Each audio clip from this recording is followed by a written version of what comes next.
বিসমিল্লাহির রহমানির রহিম। সুপ্রিয় শিক্ষার্থীবৃন্দ, আজকে আমরা কৃষি প্রশিক্ষণ ইনস্টিটিউট গাইবান্ধা যে মাঠে রয়েছে একটা ধান ক্ষেত, সেই ধান ক্ষেতের একটা বিশেষ রোগ রয়েছে, ছত্রাকজনিত রোগ, ধানের ব্লাস্ট রোগ। এই রোগ সম্পর্কে আমাদের এই অত্র প্রতিষ্ঠানের যে শিক্ষার্থী রয়েছে শ্রাবণী আক্তার উর্মি, তার কাছ থেকে আমরা বিস্তারিত শুনবো এবং তার প্রতিকার কীভাবে করতে হয় সেটা আমরা তার থেকে জানবো। উর্মি, তুমি একটু আমার এই ব্লাস্ট রোগ সম্পর্কে, ধানের ব্লাস্ট রোগ সম্পর্কে বিস্তারিত একটু বলো। তুমি যেটুকু জানো, আমরা যেটুকু শিখাইছি ক্লাসে, তার আলোকেই তুমি বলবা। কারণ পাইরিকুলারিয়া অরিজা নামক এক ধরনের ছত্রাকের আক্রমণে সাধারণত ধানের ব্লাস্ট রোগ হয়ে থাকে।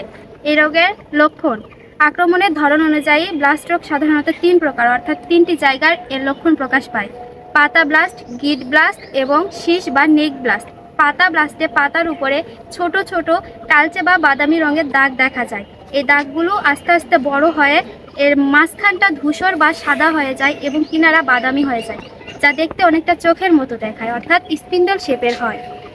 একাধিক দাগ মিলিত হয়ে বড় আকারের দাগে পরিণত হয় এবং পুরো পাতাটি শুকিয়ে যেতে পারে। গিট ব্লাস্টে কাণ্ড বা পাতার গিটে আক্রমণ করে কাণ্ডটি কালো ও দুর্বল হয়ে যায়। প্রবল বাতাসে এই কাণ্ডটি ভেঙে পড়তে পারে, তবে গাছ থেকে সম্পূর্ণ বিচ্ছিন্ন বা আলাদা হয়ে যায় না, ঝুলে থাকে।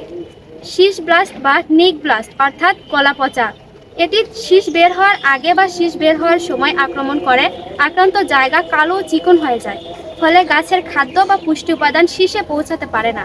এজন্য শীষটি শুকিয়ে চিটায় পরিণত হয়। বিস্তার: বীজের মাধ্যমে এই রোগের বিস্তার হতে পারে। এছাড়াও বাতাস, পোকামাকড় ও সেচের পানির মাধ্যমেও এই বিস্তার হতে পারে। অনুকূল আবহাওয়া যেমন মেঘলা আকাশ, রাতে নিম্ন তাপমাত্রা, শীতের সকালে শিশির পড়লে, উষ্ণ আর্দ্র আবহাওয়া এবং বৃষ্টিপাতের ফোঁটার মাধ্যমে এই রোগ ছড়াতে পারে। এছাড়াও ইউরিয়া সারের অতিরিক্ত প্রয়োগ এবং প্রয়োজনের তুলনায় কম পরিমাণে পটাশ সার প্রয়োগ করলে ব্লাস্ট রোগ ছড়াতে পারে।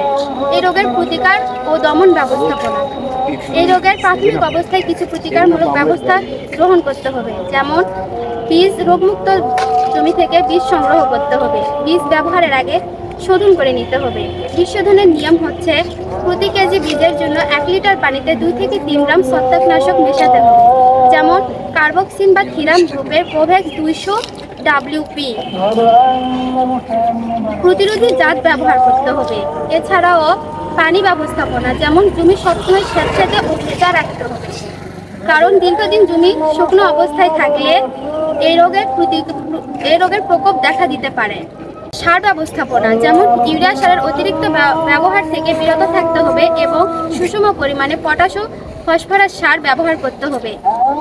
রাসায়নিক দমন ব্যবস্থাপনা, অর্থাৎ আক্রমণ দেখা দেওয়ার পরে এর লক্ষণ প্রকাশ পাওয়ার সাথে সাথে ছত্রাকনাশক ব্যবহার করতে হবে, যেমন অ্যাজোক্সিস্ট্রবিন প্লাস ডাইফেনোকোনাজল গ্রুপের অ্যামিস্টার টপ, টাইফক্সিস্ট্রবিন 25% প্লাস টেবোকোনাজল 50% গ্রুপের নাটিভু 75 WG এবং স্ট্রবিন 75 WG বা ব্লাস্টিন। এছাড়াও টেবোকোনাজল গ্রুপের ফলিকুর, আবার কার্বেন্ডাজিম গ্রুপের অটোস্টিন বা নোইন ও ব্যবহার করা যেতে পারে। প্রয়োগের নিয়ম হচ্ছে প্রতি লিটার পানিতে 2 থেকে 3 গ্রাম ছত্রাকনাশক মিশিয়ে সকালে 11টার আগে বা বিকেলে, অর্থাৎ বিকাল 3টার পরে প্রয়োগ বা স্প্রে করতে হবে। ধন্যবাদ।